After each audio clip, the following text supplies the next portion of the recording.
마지막 세션, 에너지 신기술이라는 주제로 시작하게 됩니다. 패널 토론은 동일하게 세 분의 연사님께서 모두 발표 후 진행이 됩니다. 발표 중 궁금한 점이 있으시다면 유튜브에 댓글을 남겨주시거나 발표가 모두 끝난 후 패널 토론에 질문해 주시면 감사하겠습니다. 먼저 첫 번째 연사님을 힘차게 소개하고자 합니다. 미국 성급협회 전현무기 본부장님을 무대로 모시겠습니다. 본부장님께서는 해양플랜트 국제동향이라는 주제로 발표해 주시겠습니다. 큰 박수로 연단으로 맞아주시기 바라겠습니다.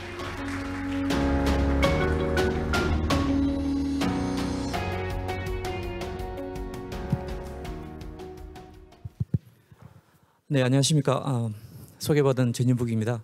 저는 미국 성급협회에서 해양하고 에너지 관련 담당을 하고 있고요. 특히 이제 한국, 일본, 이제 극동아시아 쪽을 영업, 기술 영업을 담당을 하고 있습니다. 오늘 이 귀한 자리에 초대해 주셔가지고 감사드리고요.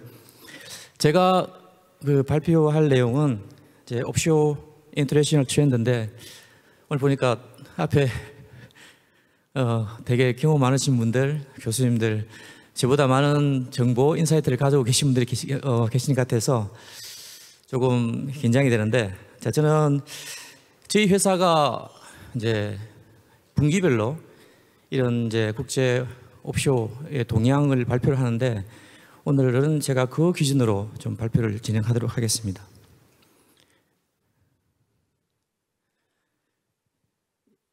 오늘 저는 이제 이 귀한 자리에 그 ABS에 어드레스를 해서 저희들이 이제 ABS가 지금 추진하고 있는 어떤 옵쇼 플랜트, 뉴 테크놀로지 관련해서 간략하게 소개를 좀 드리고 다음에 마켓 그리고 이제 리액티베이션 최근에 그 드릴링 리그 쪽에서 이제 그 델리버리가 안 되고 있던 리그가 최근에 많이 델리버리 되고 있고 그다음에 리트로핏, 그다음 리액티베이션이 활동이 활발하게 이루어지고 있습니다. 그 부분 좀 소개해드리고 그리고 이제 라이프 익스텐션이라 해서 저희들이 이제 그 특히 FPSO나 FLNG 같은 경우에 나중에 보시면 아시겠지만 전 세계의 운행 중인 플랫의 마켓의 거의 57%를 저희들이 성급이 가지고 있습니다. 그래서 그 부분을 이렇게 보면 이 프로파일을 보게 되면 그 부분의 약 25%가 연령이 40년이 넘었어요. 그리고 75%가 20년이 넘은 그런 옵쇼의 프로젝트가 지금 운항 오퍼레이션 하고 있어서 그 부분에 관련된 라이프 익스텐션 사실은 이 부분은 한국 조선소하고는 크게 해당 사항 상관은 없지만은 앞으로 또 관심을 가져야 할 부분, 예를 들어서 40년 지난 FPSO 같은 경우에 이 부분을 계속 운행을 할 것인가, 아니면 새로운 FPSO나 FLNG로 신발주를 할 것이냐, 이 부분도 굉장히 큰 관심거리 중에 하나입니다. 그리고 이제 그 마지막으로 이래 오래된 것들 아니면 이제 새로운 기술, 테크놀로지를 적용한 새로운 컨셉의 옵쇼 프로젝트가 필요하다. 이 부분에 대해서 간략하게 소개를 좀 드리도록 하겠습니다.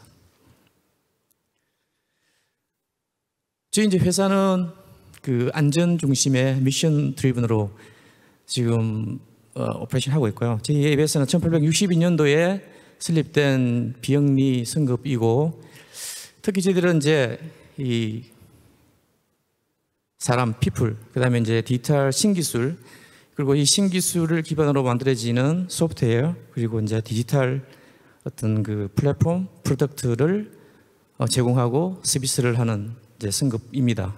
그래서 이런 것을 기반으로 해서 이제 인더스트리의 어떤 그 표준을 만들고 표준을 적용하고 그래서 이제 최대의 어떤 그 모범 사례를 만들기 위해서 항상 어떤 그 글로벌 리더로서의 역할을 하려고 항상 최선을 다하고 있습니다.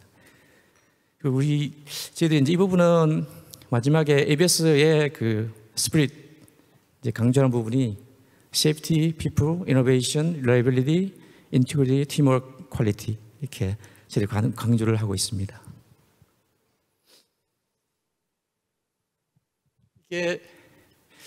이거는 이제 저희들이 어떻게 말하면 앞으로 저희들이 추진할 그 뉴 테크놀로지의 핵심 기술의 로드맵입니다. 그래서 2025년부터 2050년까지 이제 5년간 25년부터 30년까지 10년간 그 후에 또 40년까지 10년간 해서 우리가 개발하고 추진할 어떤 그 기술 과제 로드맵입니다. 그래서 크게는 보시다시피 그 디지털화, 그 다음에 응용 기술, 그 다음에 그린 그 에너지 트랜지션에서 청정 기술의 전환, 이 세 가지를 큰 목표로 잡고 그 아래에 또 12가지의 그 세분화된 기술을 제시를 하고 있습니다. 그래서 이 부분들이 옵쇼어 플랜트에 적용을 함으로 해서 그 디지털 생태계에서 넷제로 카본 환경을 이루는데 이 조선 해양 이 에너지 부분에 조금이나마 큰 도움이 되기를 기대를 하고 있습니다. 이제 추가적으로 저희들이 이제 이런 그 테크놀로지에 대한 걸 제시를 하면 이에 맞춰서 그 저희들은 이제 관련된 규정, 가이드 아니면 가이드스 노트 같은 것을 지속적으로 개발하고 이 발표를 하고 있습니다.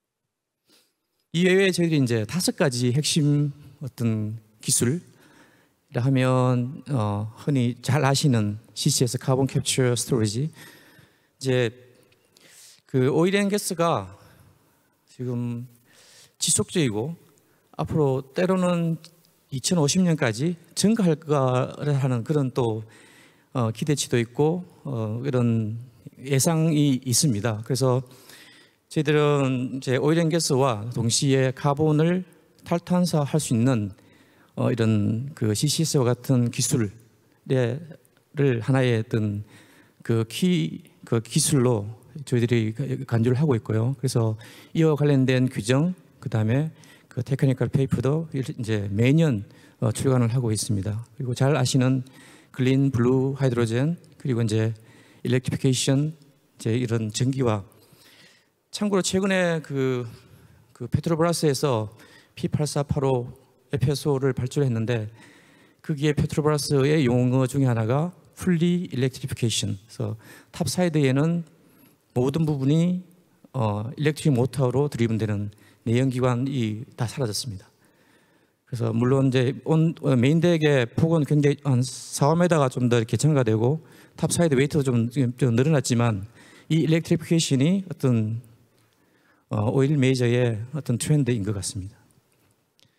그리고 앞에서 제가 말씀드렸던 그 저희 로드맵의 일환으로 이제 디지털 테크놀로지에 저희들이 굉장히 많은 투자를 하고 있고, 특히 AI, 그다음에 데이터 분석, 그리고 이제 시뮬레이션.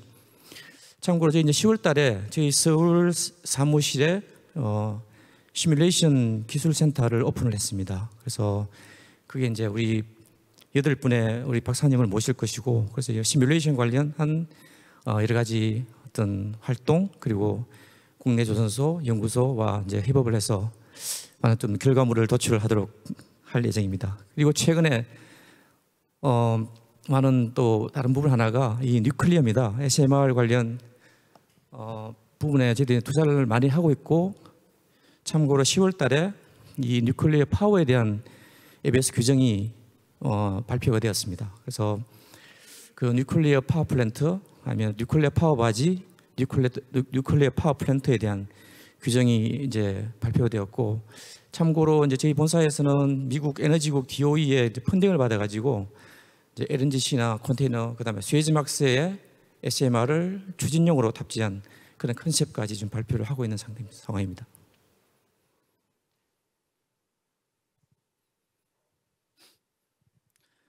참고로 저희 그 대학원 지도 교수님이 앞에 계셔가지고 제가 대학원 다닐 공부할 때 발표했던 그런 좀 긴장된 모습이 있습니다. 그리고 이제 이외에 저희들이 관심을 가지고 있는 부분 중에 이제 아래와 같이 특히 관심 가지고 계속 이 부분은 저희들이 모니터링을 하고 있습니다. 에너지 그 안보, 그다음에 에너지 트랜지션. 그죠? 흔히 잘 아시다시피 에너지 안보라 시큐리티 같은 경우는 그 러시아 우크라이나 전쟁 이후에 그다음에 그 미국의 어떤 허리케인이 왔을 때 그런 부분 그때 저희들이 많이 심각하게 느꼈던 에너지 안보 그리고 이제 에너지 트랜지션 오일 메이저나 이제 오퍼레이터가 자기의 에너지 관련 정책을 오일 앤 가스에서 어떤 청정 에너지 아니면 다른 에너지로 어떻게 자기가 트랜지션 할 것인가 그에 따른 어떤 계획 플랜을 저희들이 계속 모니터링을 하고 있습니다. 그리고 이제 어떤 국부적인 어떤 글로벌 경제의 어떤 침체 또 중동의 좀 문제점 그리고 또 중에 하나가 이제 옵쇼의 어떤 발주량이 앞으로 어떻게 바뀔 것인가 또 굉장히 저희들이 클로즈하게 모니터링을 하고 있고요. 그 다음 중에 하나가 이제 해양뿐만 아니라 일반 선박의 발주량 그리고 이제 이 발주가 일어났을 때 조선소에서 이걸 다 수주할 수 있는가 어떤 도크의 여력, 캐패시티까지 저희들이 이제 모니터링을 하고 있습니다. 그다음에 중요한 부분 중에 하나가 최근에는 이 규정, 레귤레토리에 대한 환경이 굉장히 복잡해지고 이 프레임워크가 커지고 있어 가지고 이제 저희들이 승급에서 아니면 저희 컨설팅에서 하는 역할 중에 하나가 이 부분입니다. 새로운 레귤레이션이 발표되면 이 부분을 저희들이 선물해 가지고 매트릭스를 만들어서 저희 클라이언트한테 제공하는 그런 부분. 예를 들면 이제 브라질 같은 경우는 로컬 컨텐츠가 25%, 그다음에 로컬 레귤레이션이 굉장히 복잡하고 거기는 또 영어가 없어요. 그래서 그런 부분들에 대한 서비스도 저희들이 하고 있고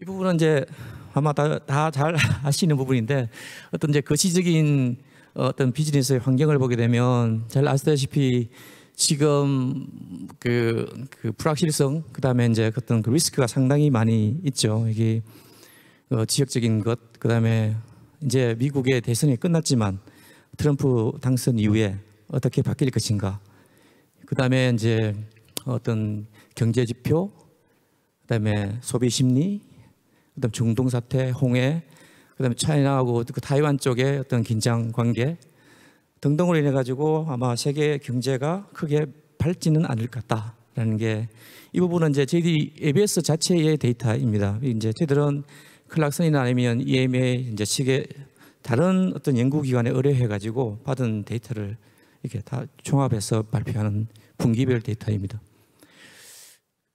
이제 여기서 옵쇼라 하면 또 이 오일 가격에 굉장히 주목을 하게 되는데 중동 상태에도 불구하고 아마 2029년까지 오일 가격은 약 70불대에서 80불대로 유지될 것이다라고 전망을 하고 있고요.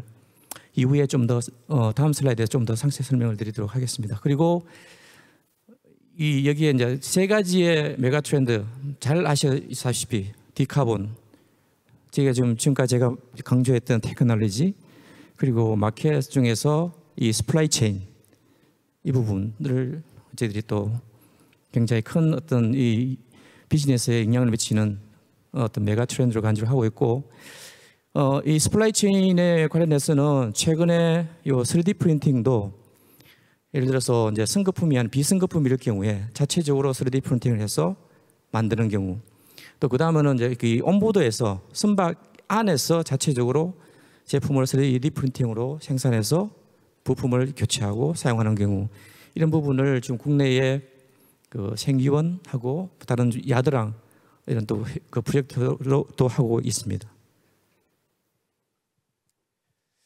이 부분 이제 제가 요거는 새로운 데이터인데요. 이게 이제 10월달 EMA 데이터입니다. 보시게 되면 그 국제 오일의 수요 디맨드에 대한 예상치가 나와 있는데 여기에 이제 오펙과 IEA에서 예상치를 발표를 했는데 두 군데 다 2028년이나 29년까지 오일의 수요는 지속적으로 증가할 것이다라고 이제 발표를 했는데 오펙과 IEA 사이에 어떤 그 발표의 차이는 굉장히 큽니다. IEA 같은 경우는 향후 10년 동안에 오일 앤 가스 대신에 이 청정 에너지가 대부분 다 대체할 것 같다. 그래서 2035년 이후에는 그 오일의 증가 에너지 증가분을 이 청정 에너지가 대부분 다 커버할 수 있을 것 같다라고 IEA에서 발표를 했습니다. 근데 그에 반해서 오펙에서는 2050년까지도 오일이 지속적으로 수요가 증가해서 2052년에는 데일리 120만 배럴까지 수요가 급증할 것이다라고 좀 발표를 했습니다. 근데 그 트럼프 당선 이후에는 제 생각에는 아마 오펙 의견에 작게 아마 좀 동의를 할 수 있을 것 같습니다.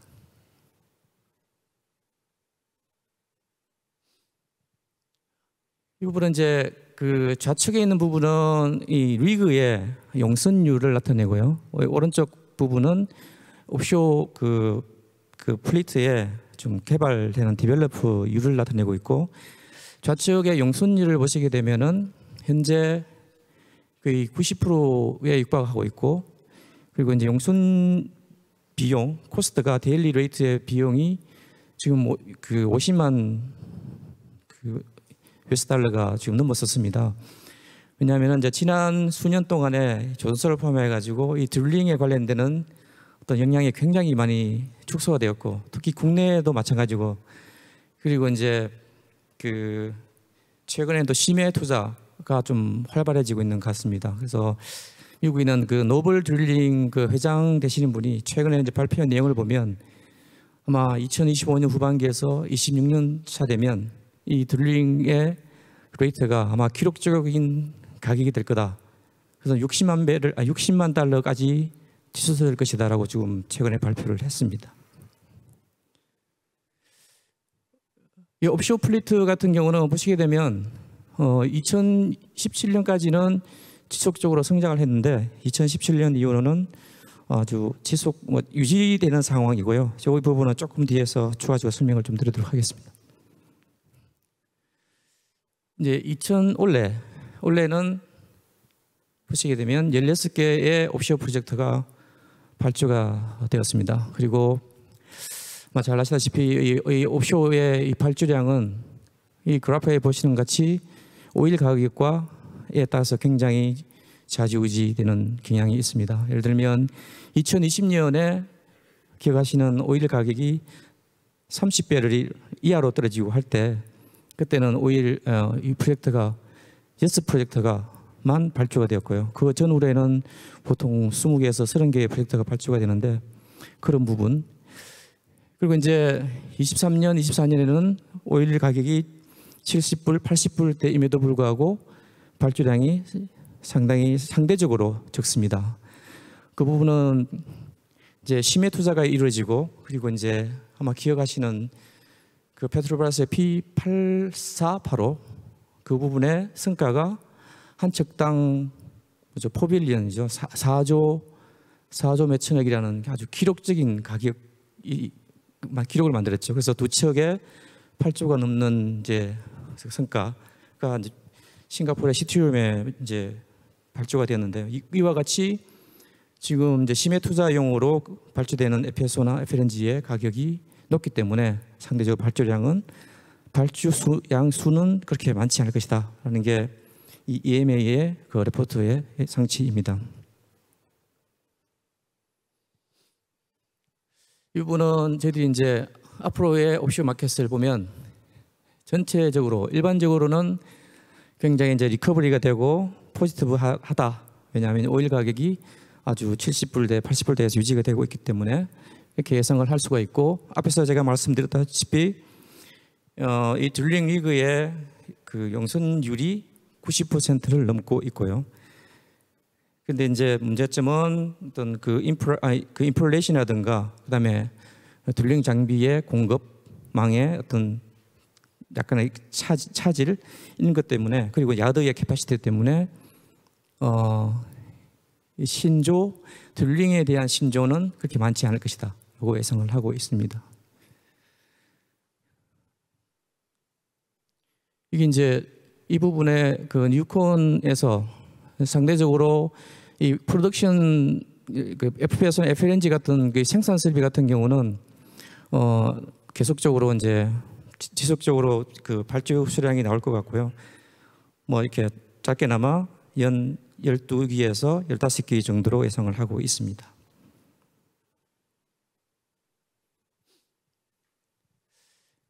제가 잠시 말씀드렸던 이제 이게 그 옵쇼 프로젝트의 ABS가 지금 가지고 있는 그 마켓시어입니다. 약 57%의 마켓시어를 가지고 있고, 이건 상당한 마켓시어죠. 우리 전 세계에 승급이 많고 아약스 멤버만 하더라도 12개의 아약스 멤버인데 그중에 저희들이 57%의 마켓시어를 가지고 있습니다. 그중에서 이 40년이 넘은 설령이 25%, 그 약 60개의 프로젝트가 지금 오퍼레이션 중에 있고, 이제 승급이 이 옵쇼 유니트를 그 검증하고 승인할 때 프티그 라이프가 20년, 보통 25년으로 간주되는데 지금 20년 넘는 경우가 75%예요. 이 부분을 저희들은 지금 유심히 보고 있습니다. 그래서 이 어떻게 바뀔 것인가, 라이프 익스텐션을 할 것인지 신규 물량이 나올 것인지.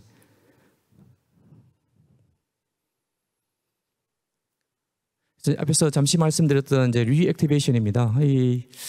지금 아마 하나, 삼성도 마찬가지고 기존에 그 있던 딜러십이 많은 부분이 이제 델리버리가 되고, 지금 이제 그 델리버리 되기 전에 리액티베이션을 하고, 물론 거기에 대한 기존의 그 딜러십에 대한 상태 컨디션을 면밀히 체크하고 뭘 했겠지만은, 근데 지금의 이런 그 현재 기다리고 있는 딜러십이라든가 이제 하이 스펙의 딜러십의 수량이 제한적이기 때문에 아마 이 계속 성과는 계속 회복되고 증가할 거다라는 게 지금 예상치입니다.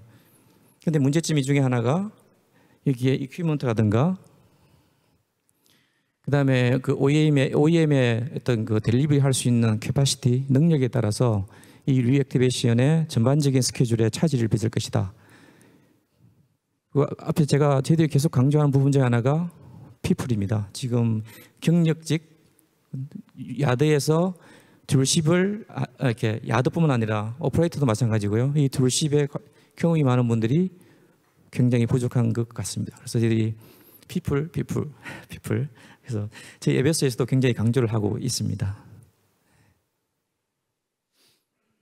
이 라이프 익스텐션은 사실은 이제 뭐 국내에서는 큰 관심 뭐 이렇게 없는 부분이라서 저희들은 이렇게 이제 프로세스를 좀 소개를 해드리고 있고요. 이 관련되는 규정이라든가 부분이 잘 준비가 돼 있어서 혹시 필요하시면 데이터라든가 규정을 제가 전달해드리도록 하겠습니다. 이제 하나 앞에 그 리액티베이션하고 똑같이 이 그 라이프 익스텐션도 중요한 게 이 주어진 프로젝트 내에 마무리를 할 수 있는가, 그리고 이제 20년 전의 데이터를 어떻게 정확한 데이터를 가지고 올 수 있는가, 이런 부분들이 챌린저로 이렇게 보시면 될 것 같고요. 그 중에 하나 이제 중요한 부분 중에 하나가 앞으로 이제 이런 신기술 테크놀로지를 이런 새로운 FSO나 오프쇼에 어떻게 적용을 하고 이 FSO나 오프쇼를 모더나이제이션을 할 것인가. 그래서 ABS 같은 에서는 이 세 가지를 좀 제안을 하고 있습니다. 디지털리제이션, 시뮬레이션, 서스테이너빌리티. 디지털리제이션 같은 경우는 지금 최근에 그 리모트 오퍼레이션, 그다음에 언맨드 플랫폼, 그리고 오토메이션 등등에 대한 새로운 기술을 적용한 그 FPSO, FLNG들이 실제로 발주가 되고 있습니다. 현재 전 삼성에서 건조 중에 있는 페트로나스 FLNG는 지금 리모트 컨트롤로 지금 컨셉으로 저희 승인을 받고 있고요. 이제 실제 컨트롤 센터는 FLNG에서 150km 떨어져 있는 상태에 있습니다. 그래서 직원들은 이제 출퇴근을 하고 그런 부분, 그래서 그 부분 이제 이런 새로운 부분 컨셉을 하는데 이제 시뮬레이션을 이용해서, 만약에 시뮬레이션이 없으면 실제 하고 테스트를 해야 되니까 그 대신에 시뮬레이션 기법을 이용해서 수많은 새로운 컨셉을 만들고, 그리고 디자이너나 오퍼레이터도 새로운 많은 인사이트를 가질 수 있는 부분, 그 여러 새로운 컨셉을 지속적으로 개발해 가지고 이 글로벌에서 이제 원하는 그런 디자인, 그다음에 이제 운용, 그 컨스트럭션에 할 수 있는 그런 프로파일을 만드는 방법을 저희들이 좀 제안을 하고 있고요. 거기에서 중요한 게 커넥티비티, 여기 이제 커넥션 같은 부분이고, 최근에 제작하는 부분이 표준화입니다.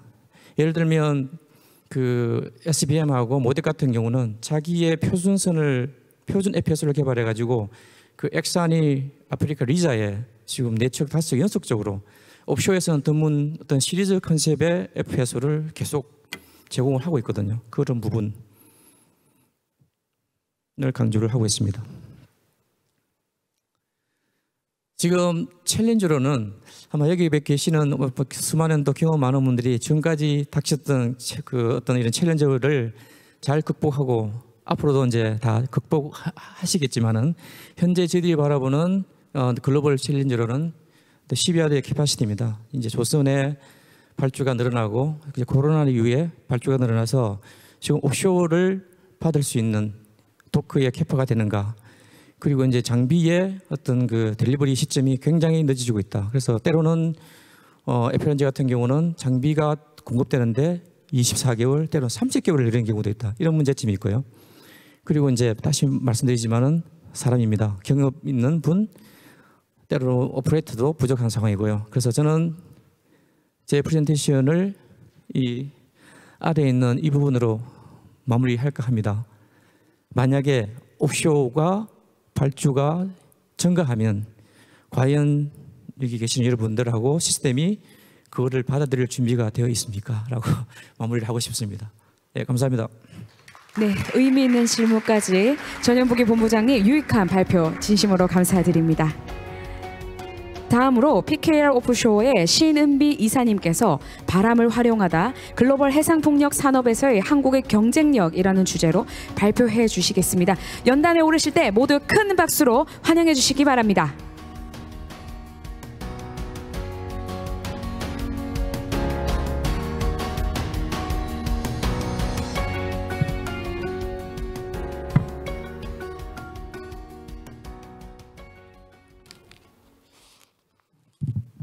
네, 안녕하세요. 오늘 이 해운 조선 업계의 베테랑 분들 앞에서 발표를 하게 돼서 상당히 영광이고요. 오늘 글로벌 해상풍력 산업에서 한국이 가지는 경쟁 우위에 대해서 발표하게 될 PKR 오프쇼어의 신은비 이사입니다. 반갑습니다. 저도 오늘 앞에 대학교 때 교수님이 계셔서 상당히 많이 떨리는데요. 잘 발표를 해보겠습니다. 먼저 해상풍력 시장이 성장하게 된 배경인 글로벌 에너지 전환에 대해서 거시적으로 살펴보고, 그리고 해상풍력 산업에서 한국이 어떤 경쟁 우위를 가지는지, 그리고 마지막으로 그 해상풍력 산업 전반에 어떤 형태의 특수 선박들이 필요한지에 대해서 알아보고 오늘 발표를 마치겠습니다. 네, 글로벌 에너지 전환의 핵심은 화석 연료에서 신재생 에너지로의 전환입니다. 이 왼편에 보이는 그래프는 국제에너지기구에서 매년 발간하는 세계 에너지 전망 그래프인데요. 여기서 현재 시행 정책 기준으로 세계 에너지 전력원 전망을 살펴봤을 때 빨간색 선이 2030년을 기점으로 제가 표시를 해뒀는데요. 가장 위에 있는 두 가지가 석탄, 천연가스, 이 화석연료는 2030년 이전에 정점을 맞이하고 계속 하락하는 곡선을 그리고 있음을 볼 수 있고요. 반면 파란색 아래 두 가지인 태양력 그리고 풍력은 2030년을 전후로 해서 아주 급격한 상향 곡선을 그리고 있습니다. 그리고 작년 2023년에 유럽은 처음으로 신재생 에너지 발전원이 화석연료 발전을 추월한 기록적인 해가 됐는데요. 그럼 이런 에너지 전환은 어떻게 발생하고 있는 걸까요? 이 전환을 생각해 보면 자발적인 움직임이 있고 그리고 규제로 인한 비자발적인 움직임이 있습니다. 물론 우리 기후 위기라는 전 세계의 조별 과제를 해결하기 위해서 여러 소비자와 밀접한 기업들은 규제가 들어서기 전에 의식 있는 소비자들의 요구에 대응하기 위해서 자발적 이니셔티브에 참여하면서 배출량, 직간접 배출량을 줄이기 위한 노력을 하고 있고요. 해운의 경우에는 소비자와 거리가 조금 있긴 하지만 그럼에도 불구하고 IMO 타겟을 맞추기 위해서 그런 자발적인 움직임들이 일어나고 있습니다.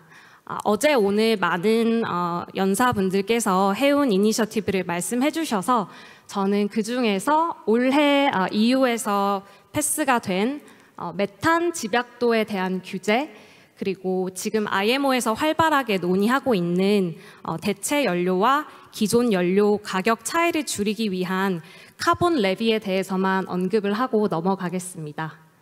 이런 자발적인 움직임과 비자발적인 움직임을 넘어서는 가장 큰 동력은 바로 경제성인데요.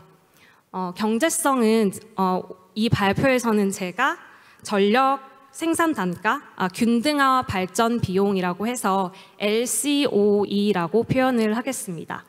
그럼 한번 이 LCOE에 대해서 좀 더 구체적으로 살펴보겠습니다. 왼편의 그래프를 보시면 2010년부터 그리고 가장 최근까지 다양한 전력원들의 균등화 발전 비용 LCOE의 추세가 어떻게 변화됐는지를 볼 수 있는데요. 2010년만 봐도 풍력이나 특히 풍력의 경우에는 화석연료 발전 비용을 따라올 수 없을 정도로 아주 비용이 높은 발전원이었습니다. 그런데 지금 2022년 그리고 그 이후에 제가 파란색 화살표로 표시한 부분이 해상풍력의 균등화 발전 비용 LCOE 수준인데요. 이 까만색 선으로 표시한 부분이 화석연료의 발전 비용 범위인데 그 중에서도 상당히 아래쪽으로 많이 내려와 있음을 알 수 있습니다.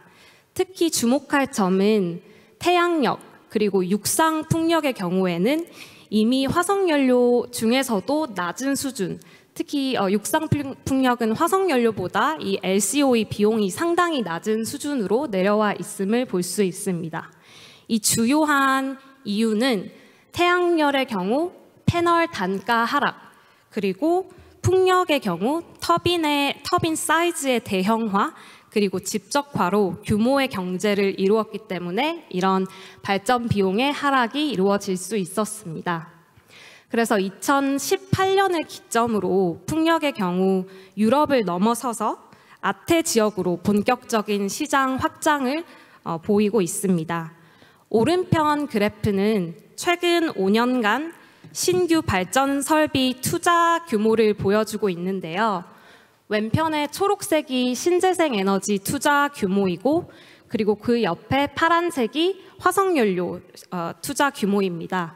그래프에서 확인하실 수 있듯이 신재생 에너지의 투자 비용 규모는 해를 거듭할수록 많이 증가하고 있고 화석연료는 점점 줄어들고 있음을 볼 수 있습니다. 그러면 한번 한국 시장의 전망에 대해서 살펴보겠습니다.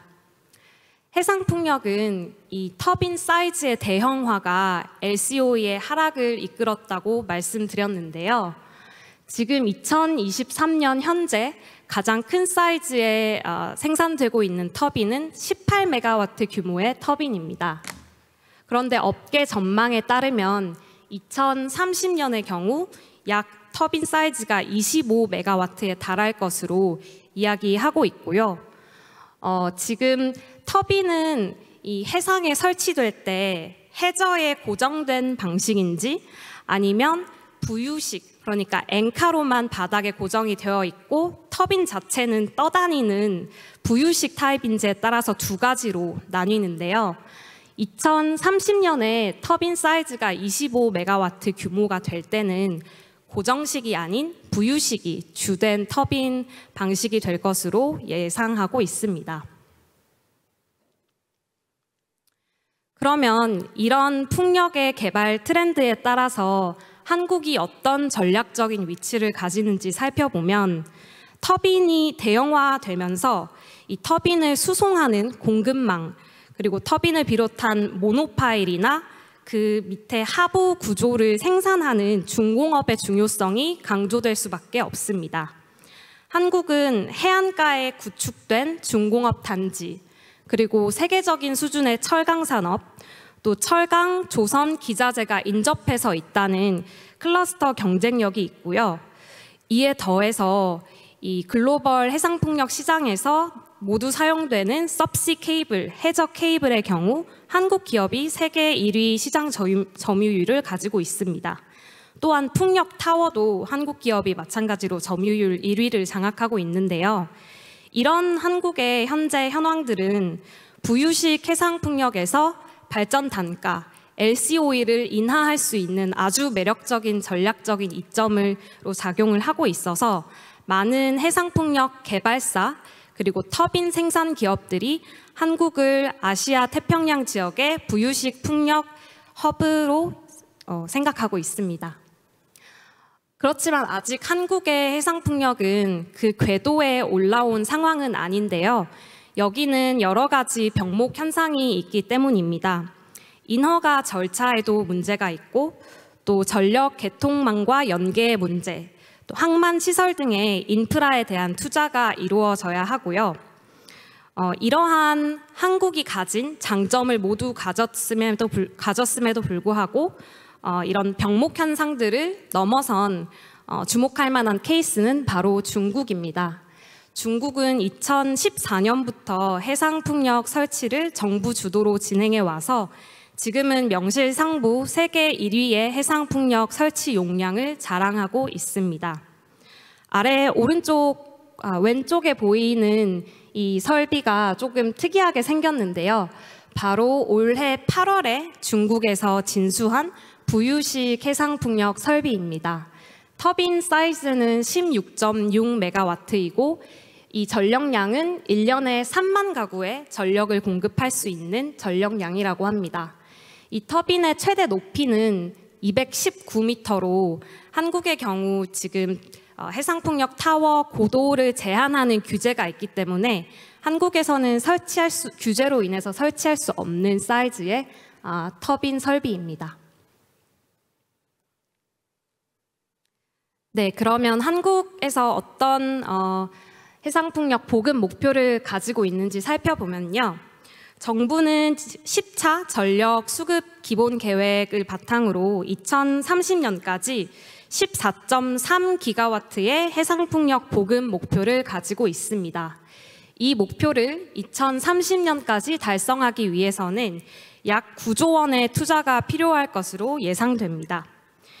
그 과정에서 예상되는 병목 현상은 첫 번째로는 규제 및 인허가, 개통 문제가 있을 것으로 예상되고요.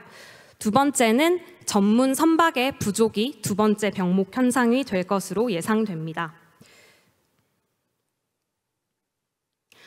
그리고 대체 연료, 이익뷰에 대한 이야기가 어제 오늘 많이 언급이 돼서 풍력과 접목할 수 있는 기회에 대해서 한번 언급하고 싶어서 이 슬라이드를 추가했는데요.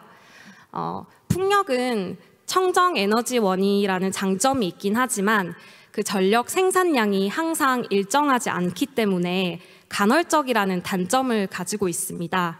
바람이 많이 불 때는 전기를 많이 생산할 수 있지만 바람이 없을 때는 그렇지 않기 때문에 이 간헐성이 풍력 에너지의 발전 단가를 올리는 단점인데요. 반면 이익뷰의 경우에는 청정에너지원을 사용해서 이익뷰를 생산해야 하기 때문에 그 비용 중에 전력 비용이 가장 높은 비용을 차지합니다. 그래서 풍력을 비롯한 신재생 에너지 보급률이 높은 유럽에서는 이미 풍력 생산 설비 옆에 이익뷰를 생산하는 설비 공장이 들어서면서 풍력 에너지의 간헐성을 이익뷰이 보완해주는 그런 시너지를 내는 프로젝트들도 있고요. 왼편에 보이는 사진이 바로 포르쉐와 그리고 지멘스가 합작해서 진행하고 있는 이익뷰 생산 공장입니다.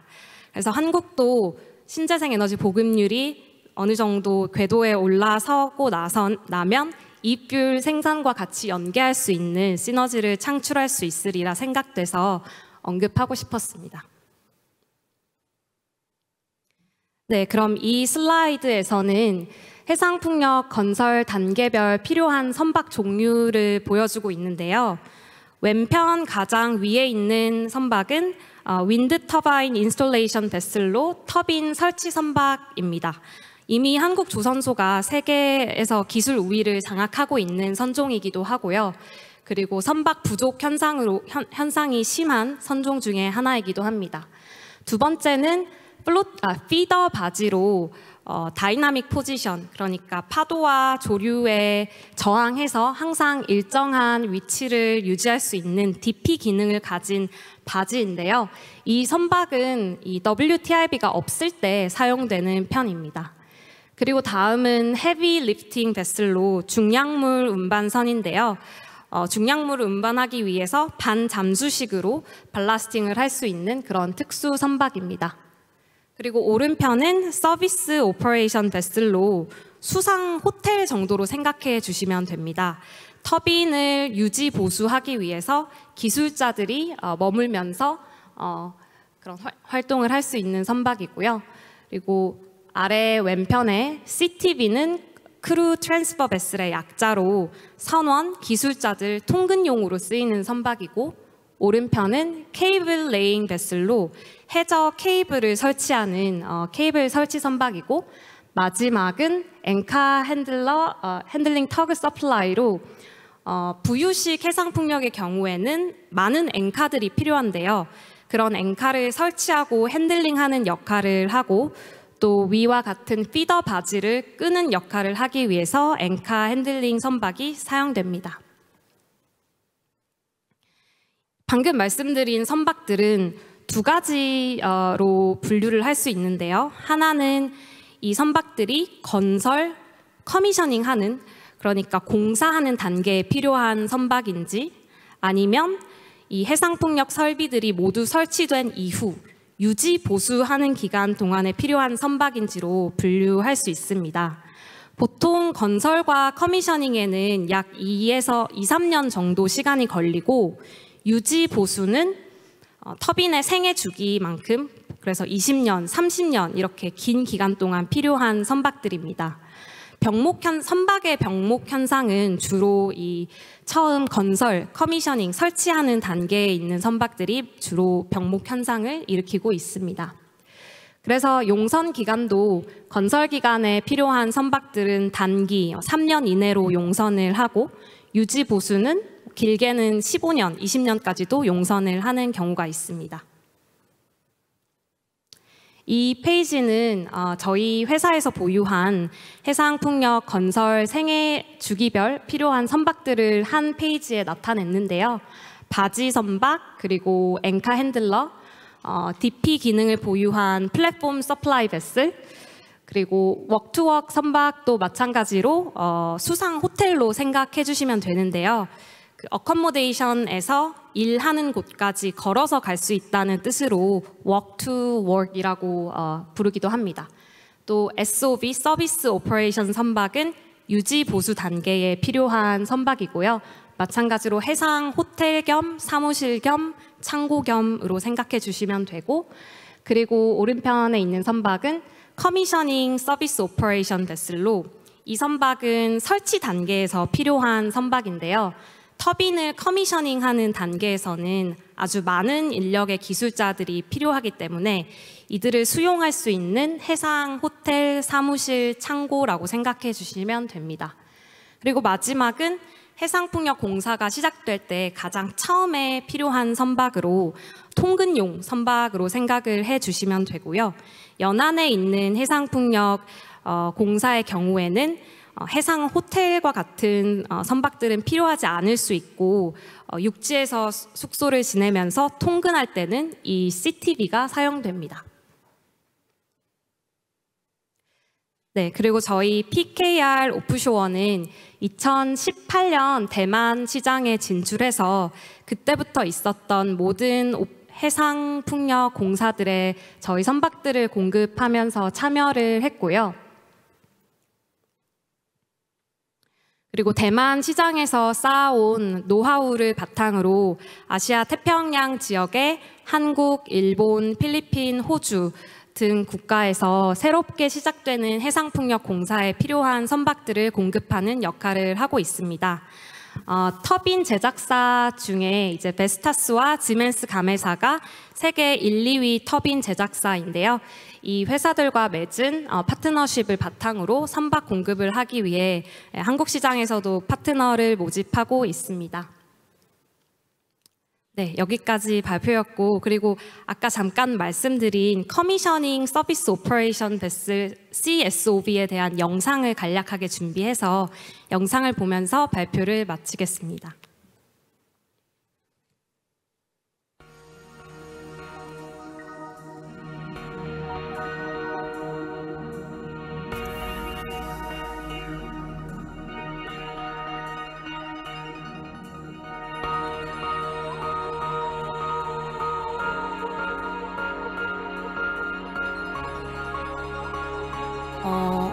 오일앤가스, 석유가스 오프쇼어 배들과 다른 점이 풍력은 이제 이 용적 자체가 너무 좁다 보니까 다이나믹 포지션, DP 기능이 아주 고도로 장착되어 있는 점이 오일앤가스 오프쇼어 선박들과는 차이점으로 볼 수 있습니다.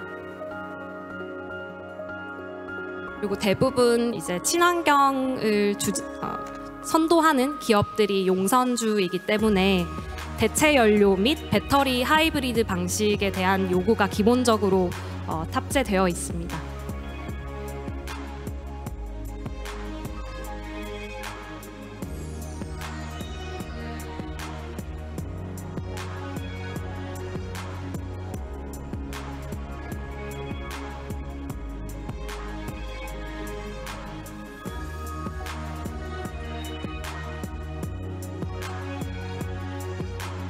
이 선박은 이제 저희가 가지고 있는 인도네시아 바탐에 있는 조선소에서 건조하고 있고요. 내년 1분기에 건조가 완료돼서 대만의 베스타스라는 터빈 제작사에게 용선이 될 예정입니다.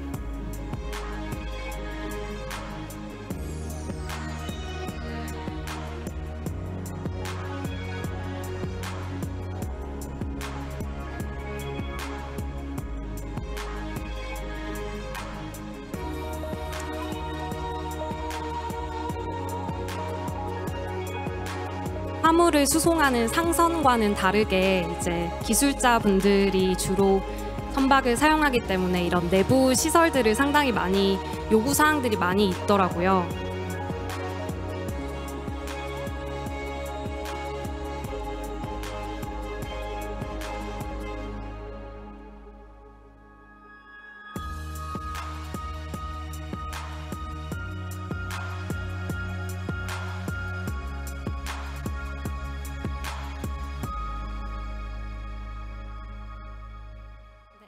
이상입니다. 감사합니다. 네, 감사합니다. PK 오프쇼어의 신은비 이사님의 멋진 발표 다시 한번 감사드리도록 하겠습니다. 네, 최근 부산에서 바탐까지 가는 직항편도 생겨서 큰 이슈가 되고 있는데요. 오늘 발표 내용과 또 마지막 영상까지 연결되게 해주셔서 감사드립니다. 네, 이제 마지막입니다. 마지막으로 선박해양플랜트 연구소 백부근 책임연구원님께서 발표해 주시겠습니다. 백부근 책임연구원님께서 발표해 주실 주제는 소형 모듈 원전 SMR 추진 선박 그리고 해양플랜트 개념 설계 연구입니다. 예, 연단에 올라와 주셨는데요. 큰 박수로 마지막 연사님 모시도록 하겠습니다.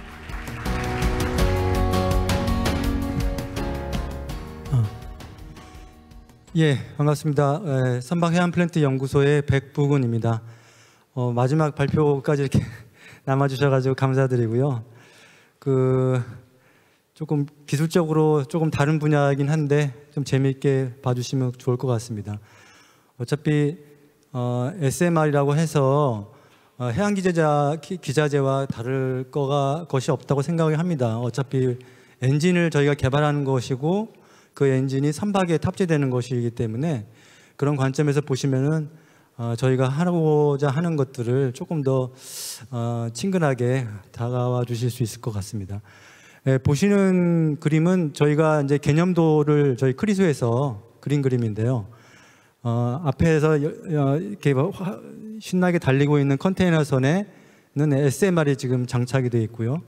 그다음에 그 뒤에 부유식 구조물에서는 SMR로 발전을 시켜서 그 뒤에 보이는 섬에 전기를 공급하는 그런 개념도를 보실 수가 있습니다.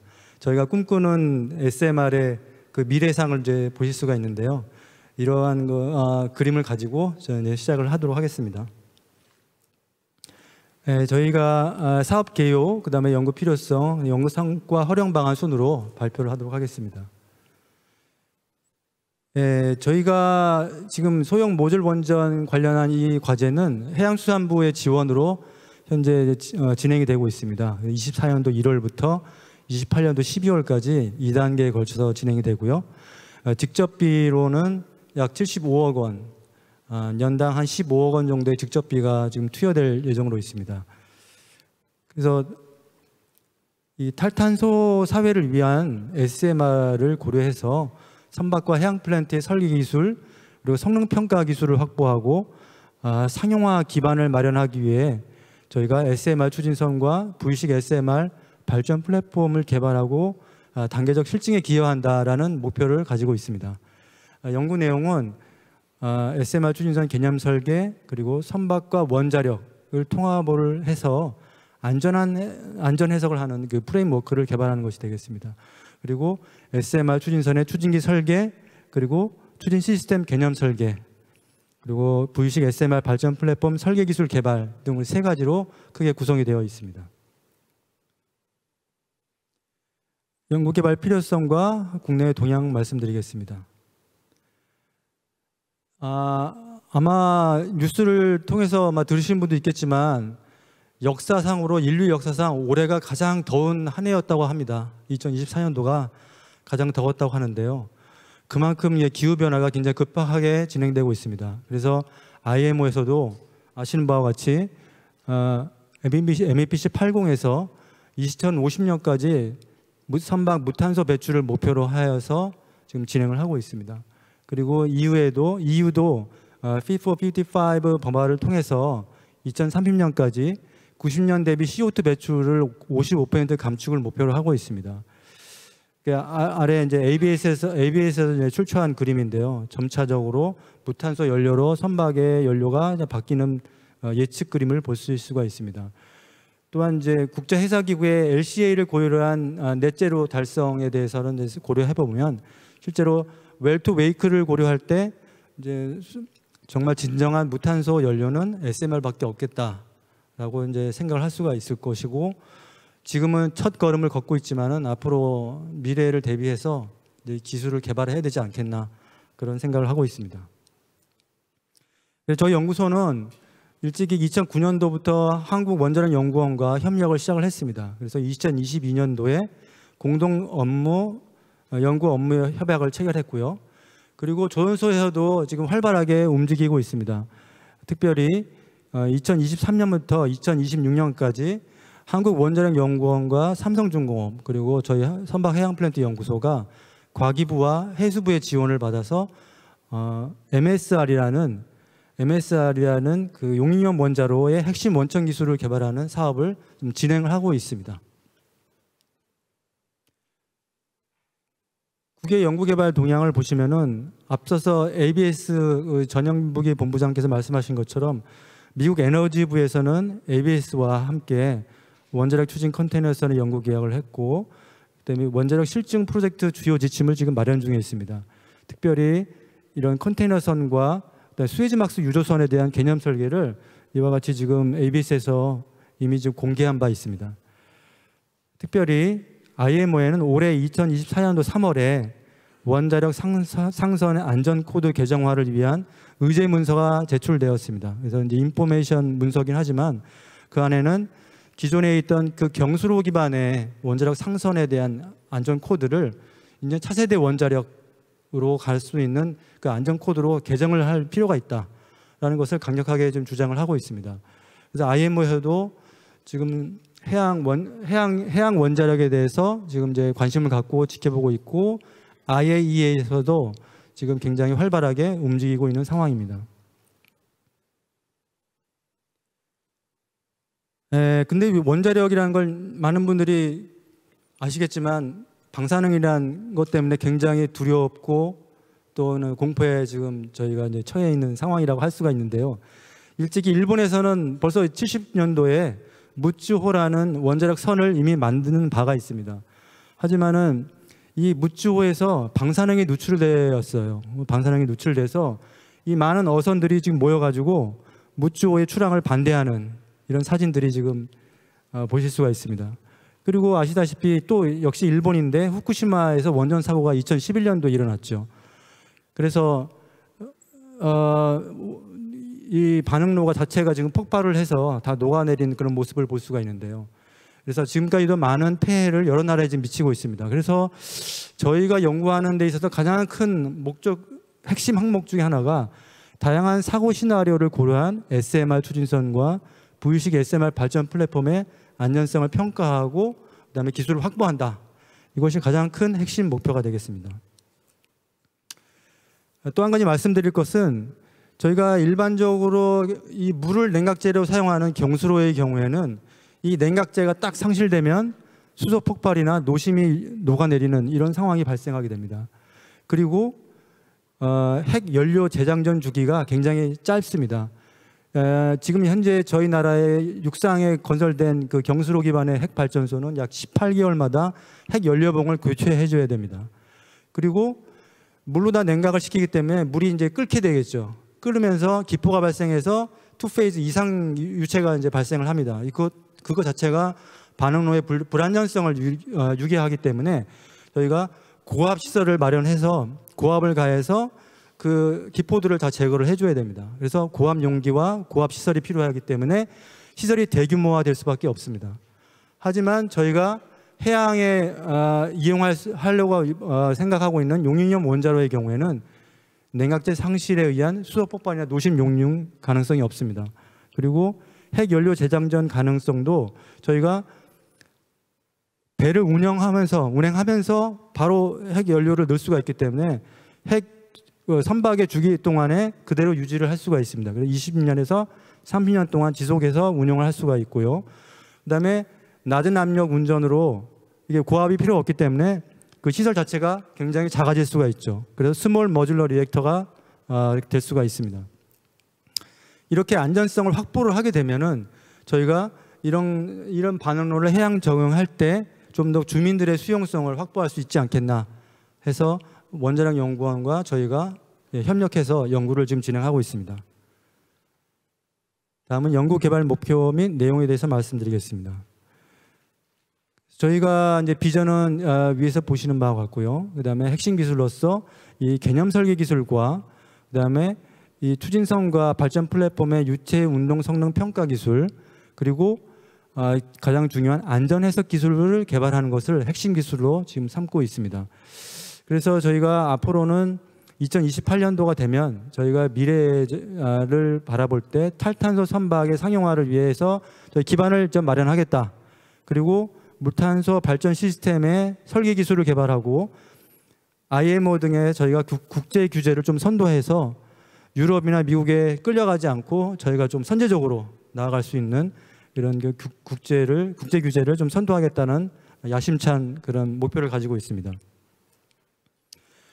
첫 번째 SMR 추진선 연구 과제는 저희가 MSR 원천 기술 사업을 지금 진행되고 있는데 여기서부터 이러한 그 핵 반응로의 최상위 설계 요건이 있습니다.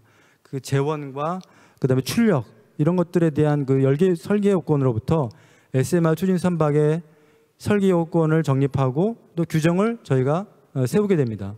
그러면서 이 추진 선박의 선형을 개발을 하게 되는데 그러면서 SMR을 적절히 모듈들을 이제 배치를 하고 그다음에 선형 최적화 도면 작성 최종적으로 SMR 추진선의 개념 설계에 대해서 성급 원칙 승인을 받고자 합니다. 그리고 이런 최상위 설계 요건으로부터 SMR 추진선의 방사선 차폐, 그다음에 방사선에 대한 모니터링을 실시간으로 할 수 있는 체계를 저희가 설계하고 구축하고자 합니다. 그다음에 마지막으로 선박과 원자력의 그 개통들 여러 시스템들이 있는데 그런 것들을 모아서 통합적으로 안전을 해석할 수 있는 그런 프레임워크를 개발하고자 합니다. 저희가 이제 그 대상으로 삼고 있는 SMR 추진선은 15,000 TEU급 네오 파나막스 컨테이너선이 되겠습니다. 이 배는 현재 지금 미국이나 유럽 등 전 세계를 지금 운행하고 있고요. 그다음에 전력 부하가 큰 그 냉동 컨테이너 리퍼가 굉장히 지금 많이 들어가 있어서 전력 수요가 굉장히 큰 상태가 되겠습니다. 또 항로로 보면은 저희가 한미 녹색 해운 항로에서 부산 시애틀 항로를 지금 후보로 생각을 하고 있는데 그 한국과 미국의 그 원자력 정책이 굉장히 우호적이기 때문에 굉장히 유력한 항로라고 생각이 됩니다. 그다음에 이 부분이 굉장히 중요한데요.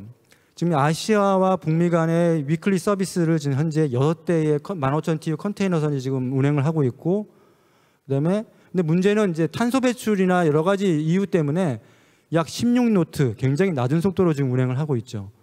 그래서 이거를 저희가 23, 4노트 정도로 속도를 올리게 되면 한 척 정도를 저희가 감소를 할 수가 있습니다. 즉 5척을 가지고서 저희가 위클리 서비스를 할 수가 있고 고속으로 이제 서비스를 가능하기 때문에 굉장히 서비스의 질이 높아질 수가 있겠습니다. 그래서 저희가 이제 연구를 조금 더 개요적으로 말씀드리면 SMR 모듈을 배치하고 재원을 최적화하는 데 있어서 이 선형을 좀 더 최적화하기 위해 파라메트릭 모델링 기반 선형 최적화, 그리고 선내 구획별 방사선 규정을 저희가 파악을 하고 또 방사선 차폐 해석을 해서 방사선 차폐 설계를 수행을 한다. 그리고 원자로를 모델링을 하고 그와 더불어서 선박에서의 주변의 해양 환경, 그다음에 선박 모션들이 입력 자료로 들어오는 플랫폼을 또 개발을 해서 두 개를 연계시켜서 통합적으로 해석을 한다. 즉 외부에서 해양 환경이 바뀔 때 그것이 원자로에 어떻게 영향을 줄 것인가를 동시에 저희가 해석할 수 있는 거죠. 선박이 아무리 바뀌어도 이 관계를 이제 유지를 하게 되면은 선박이 바뀌더라도 저희가 해석을 해서 초기 설계에 이용할 수 있겠다. 그래서 외부 충돌에 의해서 충격력이 원자로나 또 원자로 주변의 계통에 어떻게 영향을 주고 정상 작동을 할 수 있을 것인가에 대해서 저희가 선제적으로 설계에 반영할 수 있을 것입니다. 그리고 이 모형선에 대해서 모형선을 제작을 해서 저희 예인 수조에서 고속 운항 조건에 대해서 저항, 장, 조정 성능 평가를 하고 최종적으로는 이렇게 성급 인증을 받는 것까지 목표로 삼고 있습니다. 그다음에 SMR 추진선의 추진기 설계 및 추진 시스템의 개념 설계를 보시면은 역시 그 산업 MSR 원천 기술 사업으로부터 저희가 최상의 설계 요건을 가지고 와서 이 추진기 설계를 하고 그다음에 추진 성능, 캐비테이션 성능을 수치 해석을 하고 모형을 만들어서 대형 캐비테이션 터널에서 성능 평가를 하게 됩니다.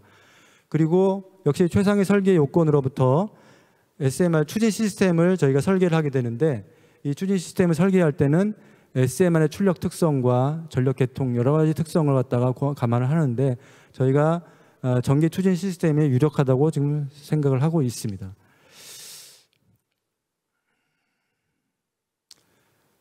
SMR 추진선에 있어서 중요한 것이 추진기 설계가 또 한 가지 이제 축이 되겠습니다. 결국 SMR 추진선이 탄소가 없는 그런 특성을 가지고 있기 때문에 저희가 고속으로 운행할 수가 있습니다. 고속으로 운항하게 되면은 가장 큰 문제점이 추진기 날개 주변에 프로펠러가 주로 될 텐데요. 날개 주변에 굉장히 빠른 유속이 발생을 하고 그에 따라서 캐비테이션이 발생하게 되죠. 이 캐비테이션은 소음, 진동, 더 나아가서 침식까지 발생시킬 수 있기 때문에 고속 운항 시에는 가장 이런 문제점들을 저희가 해소를 하지 않으면 선박을 건조할 수가 없습니다.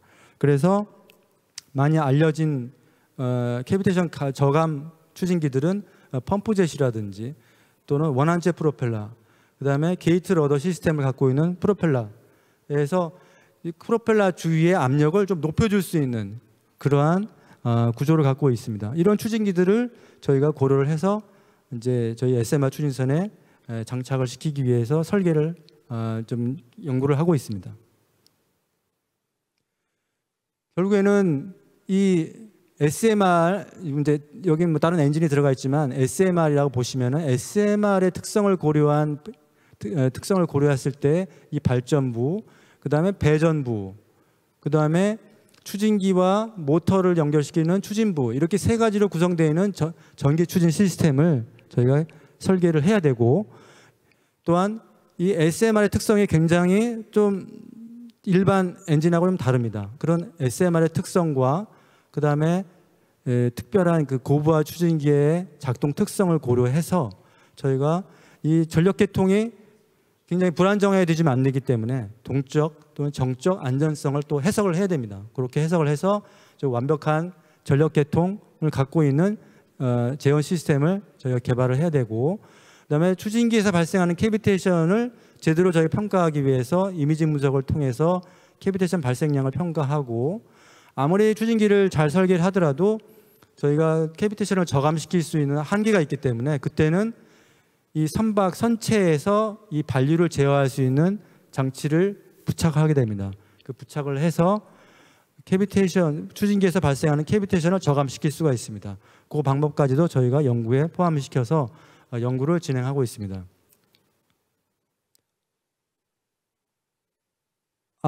마지막은 부유식 SMR 발전 플랫폼 연구가 되겠습니다.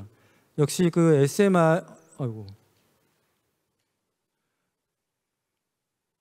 이 최상위 설계 요건으로부터 부유식 SMR 발전 플랫폼을 개념 설계를 하고, 그다음에 이 성능 평가를 하게 되는데요.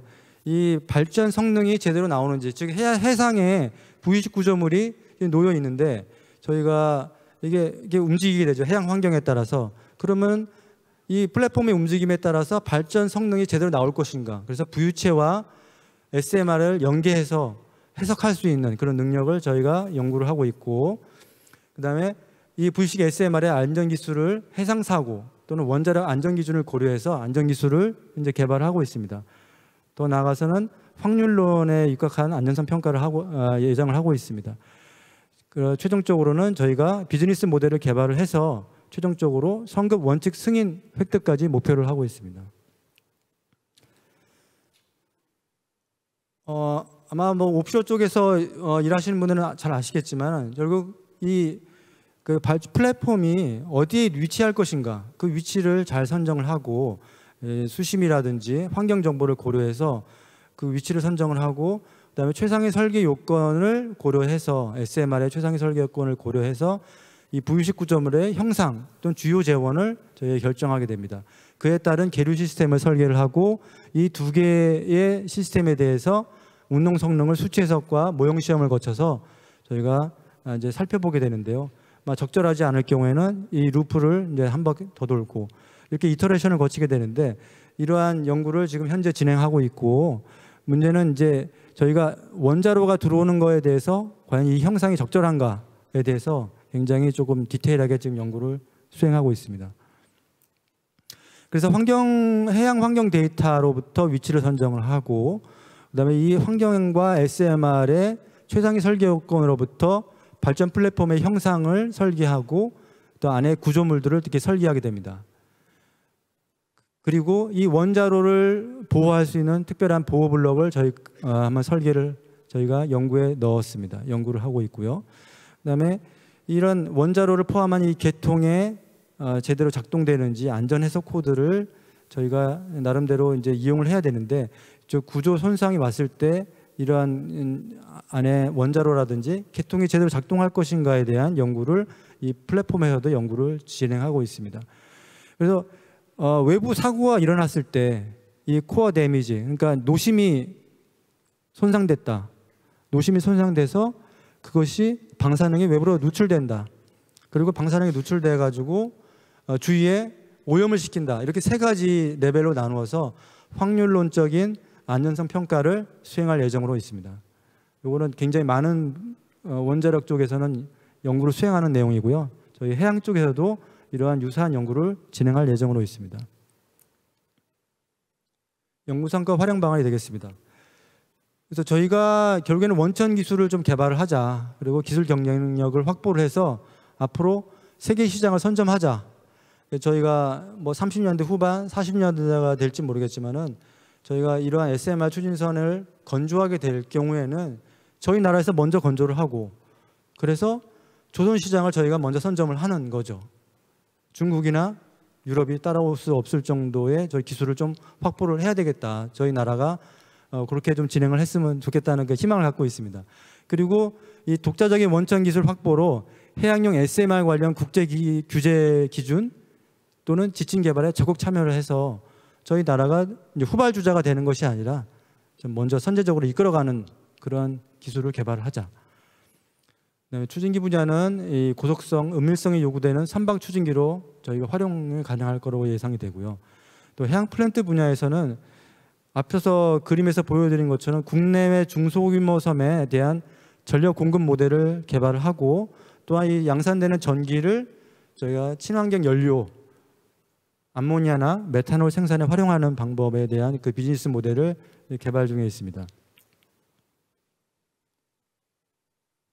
예, 기대 효과도 유사한 내용이고요. 결국에는 저희가 이런 탄소 제로 사회를 빨리 이룩해서 신시장을 창출하고 그리고 해양용 SMR 인허가 체계 구축, 이 인허가 체계가 굉장히 중요한데요. 이런 인허가 체계에 있어서 저희가 또한 또 후발 주자가 되지 않고 저희만의 인허가 체계를 빨리 구축을 해서 세계를 선도할 수 있는 그러한 또 그런 연구를 잘 진행을 해서 좀 좋은 성과를 내기를 바라마지 않습니다. 네, 이상으로 발표를 마치겠습니다. 네, 다시 한번 귀한 발표 감사드리겠습니다. 계속해서 마지막 세션의 마지막 패널 토론이 진행될 예정입니다. 제가 오늘 좌장님을 소개해 드릴 거고요. 그리고 다시 한번 연사님들을 무대 위로 모시도록 하겠습니다. 유튜브에도 여전히 130분, 지금 제가 올라오는 순간에 130분 정도 계셨는데요. 여전히 함께 끝까지 코마린을 빛내주셔서 다시 한번 감사드립니다. 네, 유튜브에는 벌써 질문이 올라와 있습니다. 우리 연사님들께 궁금한 점이 있으신지 지금 벌써 질문이 올라와 있더라고요. 저희 좌장님께서 마지막을 또 멋지게 마무리해 주실 예정입니다.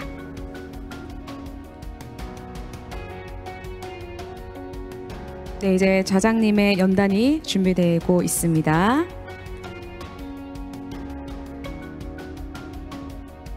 네, 이제 좌장님을 연단으로 모시도록 하겠습니다. 토론을 위하여 한국성급 유경부 신성장 사업단장님을 무대로 초대하겠습니다. 큰 박수 부탁드리겠습니다. 네, 또 함께 마지막 패널을 멋지게 빛내주셨던 연사님들을 모시겠습니다. 미국 성급협회 전현부기 본부장님, PKR 오프쇼어의 신은비 이사님, 선박해양플랜트 연구소 백북은 최근 연구원님을 패널로 모시도록 하겠습니다. 네, 이제 마지막 토론의 진행을 좌장이신 유경부 신성장 산업단장님께 넘기도록 하겠습니다. 네, 안녕하십니까. 저는 한국성급 신성장 사업단장으로 근무하고 있는 류경부라고 합니다. 계획된 시간보다 많이 늦어졌어요. 또 늦어지면 집에 가시는데 차도 많이 막히시니까 바로 이제 시작하도록 하겠습니다.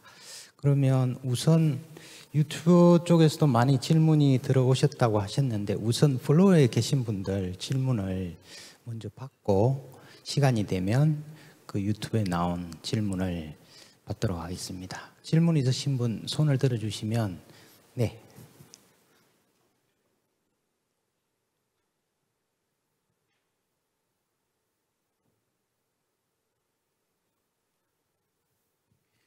네, 발표 잘 들었습니다. 네, 한국해양대학교 산학전문위원 김희관입니다. 혹시 SOB 한 척으로 해양플랜트가 아니고 그 풍력을 몇 기 정도 관리하는 것이 경제성이 있다고 봐집니까?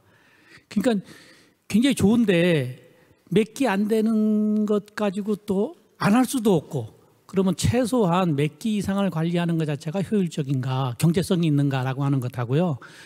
또 지금 현재 우리나라 조선소에서 해양 플랜트에 대해서 지금 어떠한 조직으로 어떻게 변화가 주어지고 있는가라고 하는 것을 좀 말씀해 주시면 감사하겠습니다. 네, 첫 번째 질문은 신은비 이사님께서 먼저 대답 부탁드립니다. 네, 질문 감사합니다. 아주 중요한 포인트인데요.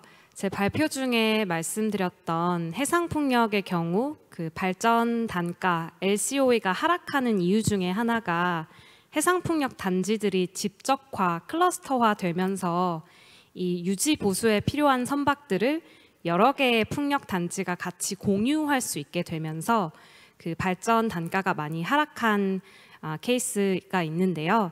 그래서 SOV의 경우에는 예전에는 그 단지 지역에 있는 한두 개 정도의 풍력 타워만 SOV를 공유를 했다면 지금은 좀 더 풍력 단지가 집적화되면서 4개에서 5개 정도 공유를 할 수 있고, 대만의 경우에는 제가 그 평균적으로 풍력 타워 몇 개의 SOV를 공유하는지에 대한 수치가 있는데 확인해서 또 제공드리도록 하겠습니다.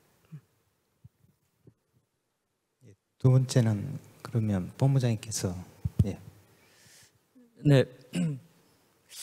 글쎄, 그 최근에는 이제 제가 발표 중에도 잠시 말씀드렸는데 이 옵쇼도 어떤 표준화 같은 그런 컨셉으로 이전 같으면 한 필드의 하나의 디자인 그런 컨셉이었다면 지금은 어떤 그 표준화를 만들어서 흐른 표준화된 모델로 탑사이드에 따라서 조금 변경시키는 그런 컨셉도 많이 적용되고 있고, 그 추가적으로 이제 제가 발표드린 그 뉴 테크놀로지에 대한 컨셉을 굉장히 많이 적용을 하려고 하고 있고, 그게 또 발주처의 요구사항 중에 하나입니다. 그래서 예를 들면 그 일렉트리피케이션도 있고 리모트 컨트롤, 아까 지금 FLNG에 적용되고 있는 리모트 오퍼레이션, 그 사실 리모트 컨트롤 센터가 FLNG가 있는 데서 약 150km 정도 떨어진 데서 앞으로 리모트로 원격으로 오퍼레이션 한다는 컨셉. 그리고 이제 그 SHM이라 해서 Structure Hull Monitoring에서 이제 그게 선체에 어떤 센서를 디자인할 때 심어서 이 경우에 이제 선박 검사는 캘린더 베이스로 예를 들면 애뉴얼 1년, 3년, 5년 이제 검사 기준에 따라 검사를 해오고 있는데, 예를 들면 SHM을 적용할 경우 이거는 이제 이런 캘린더 베이스가 아니라 선박이나 옵쇼의 어떤 컨디션 베이스로 검사 주기를 변경할 수 있고, 때로는 5년이 아닌 7년 컨디션이 좋으면 때로는 뭐 이렇게 굉장한 기간 동안 그 다운타임 시간을 줄일 수 있는 그런 굉장히 뉴 테크놀로지를 적용하는 그런 트렌드가 있습니다. 네, 뭐 워낙 발표하신 각각의 주제가 사실은 하루 정도 뭐 세션을 구성해야 될 내용인데요. 또 다른 질문, 네.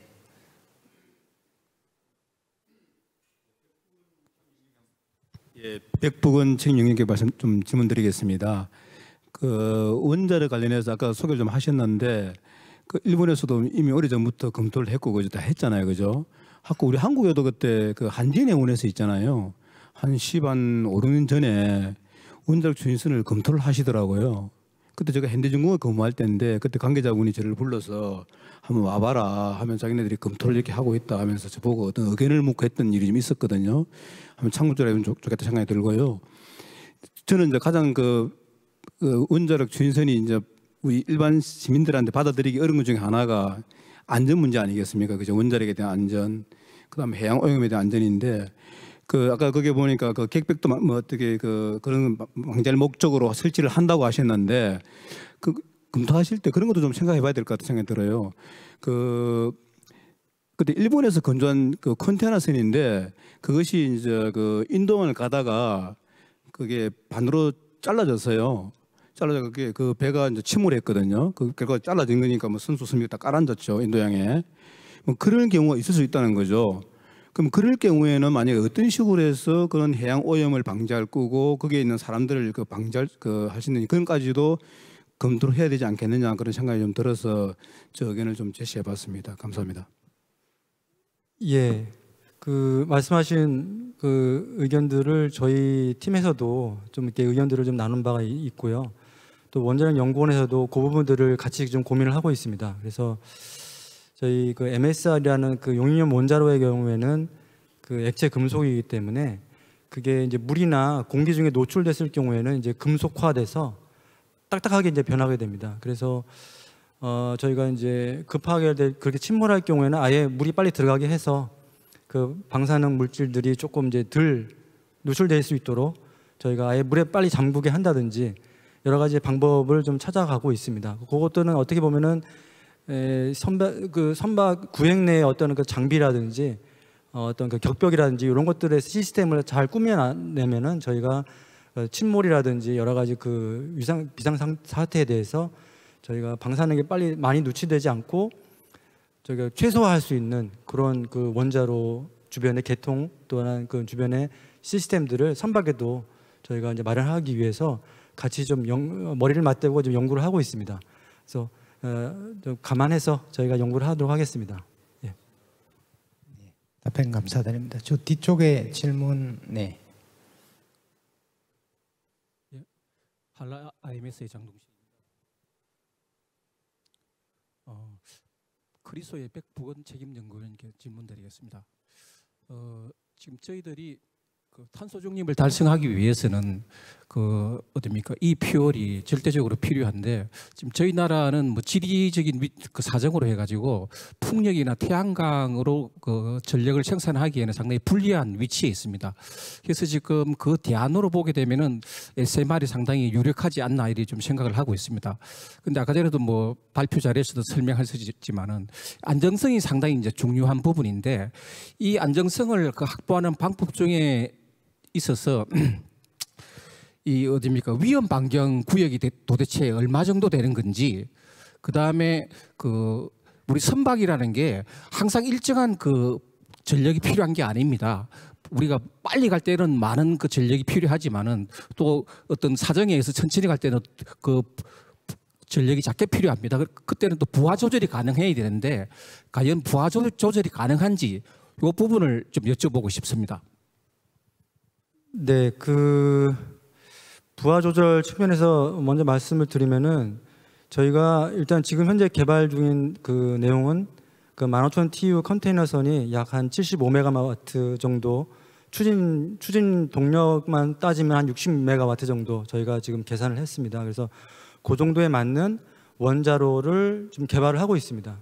그래서 서멀 열 출력으로 따지면 약 100메가 서멀이 되는데 100메가와트짜리 원자로 2기를 저희가 이제 장착을 하게 되면은 실제로 발생되는 것은 약 한 75메가와트 정도가 나오거든요. 그 75메가와트로 선박의 호텔 로드와 그다음에 선박 추진 동력을 딱 맞게 저기 사용할 수가 있습니다. 그래서 그렇게 지금 딱 맞게 설정을 해서 그 원자로를 이용할 수 있는 방법을 가지고서 지금 진행 중에 있고요. 그다음에 죄송합니다. 첫 번째 질문이 아까 네네 위험도에 대해서도 저희가 그 다각적으로 지금 검토를 하고 있고요. 그래서 이 그 확률론적인 측면에서 좀 접근하는 것도 있지만은 저희가 방사능 차폐라든지 실제로 요 SMR 자체가 방사능 누출이 좀 안 되게끔 특성적으로 이제 고려가 되어 있는데 저희가 용이염 원자로 MSR은 아예 그 노출됐을 경우에 아예 금속으로 변하기 때문에 누출 자체가 굉장히 낮습니다. 그래서 그 안전성도 굉장히 올려줄 수가 있고 IMO에서도 굉장히 좀 앞으로 해양에 적용할 수 있는 SMR은 MSR이다, 용이염 원자로다라고 좀 고려를 해서 지금 열심히 좀 연구를 이제 하려고 하는 팀들이 이제 많아졌습니다. 그래서 IMO에서도 그런 부분들을 좀 고려를 하고 있어서 그 자체적으로도 MSR 자체가 안전성이 굉장히 높고요. 그다음에 저희가 기본적으로 원자력연구원에서 행했던 그런 안전 해석들을 수행을 해서 다양한 저희가 충돌 해석이라든지 여러 가지를 해서 굉장히 확률을 굉장히 낮춰가지고 진행할 거기 때문에 그런 것들을 이제 앞으로 어떻게 주민들께 그 좀 수용성을 높일 것인가 이런 부분들은 굉장히 많은 좀 홍보도 해야 되고 그다음에 여러 가지 그런 연구 발표들을 통해서 조금 이제 이렇게 인식을 좀 넓혀가야 될 거라고 생각이 됩니다. 충분한 답변이 됐는지 모르겠습니다. 네. 혹시 이제 SMR 관련해서 제 생각으로는 아마 선거 중에서 ABS가 가장 앞서간다고 이제 생각을 하고 있는데, 왜냐하면 이제 지난 한 1, 2년 동안에 이제 저희 본사 미국에서 그 DOE 에너지국, 미국 에너지국의 펀드를 받아가지고 많은 연구를 진행하고 있는데 그 중에 하나가 7가지의 그 4세대 리액터를 선정을 해가지고 그 데이터는 지금 오픈이 안 됐습니다. 근데 거기에 대한 각 리액터의 장단점을 스타디를 했습니다. 지난 4, 5년 동안. 그래서 그 부분은 그래서 실제 저희들이 이제 그 LNGC나 스웨즈막스나 14K 컨테이너 캐리어에 리액터를 배치도를 보면 그 차폐 구역 이후에는 다 그 안전 그 세이프티 에리어로 간주를 하고 있거든요. 그 위에도 큰 해치 오프닝도 있고. 그래서 그 데이터가 언제 이제 공유가 될지 모르겠지만 그 부분은 상당하게 수준의 연구가 진행된 걸로 알고 있습니다. 네. 예, 또 예, 질문 예, 부탁 좀 드리겠습니다.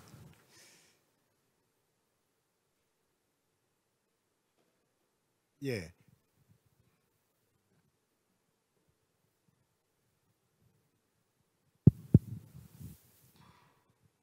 예, 저는 한때 바다에서 생활하고 해운회사를 42년 동안 경영하고 있습니다. 지금 백부근 책임연구원께 좀 여쭤보고 싶은데요. SMR에 대해서 아주 내용적으로는 좋습니다만은 제가 바다에서 생활할 때 한 케이스를 말씀드리면 제가 타고 있던 5만 톤짜리 배 앞에서 바로 눈에 보이는 또 다른 배가 침몰하는 것을 봤어요. SMR이라고 해서 지금 15,000 TU 상당히 큰 배죠. 그런 배를 시험 선형으로 하셨던 것과 과연 바다에 대한 리스크, 바다는 우리 인간 그 이상의 리스크가 있는 것을 어느 정도 생각하셔서 이 연구가 되셨는지 좀 여쭤보고 싶습니다.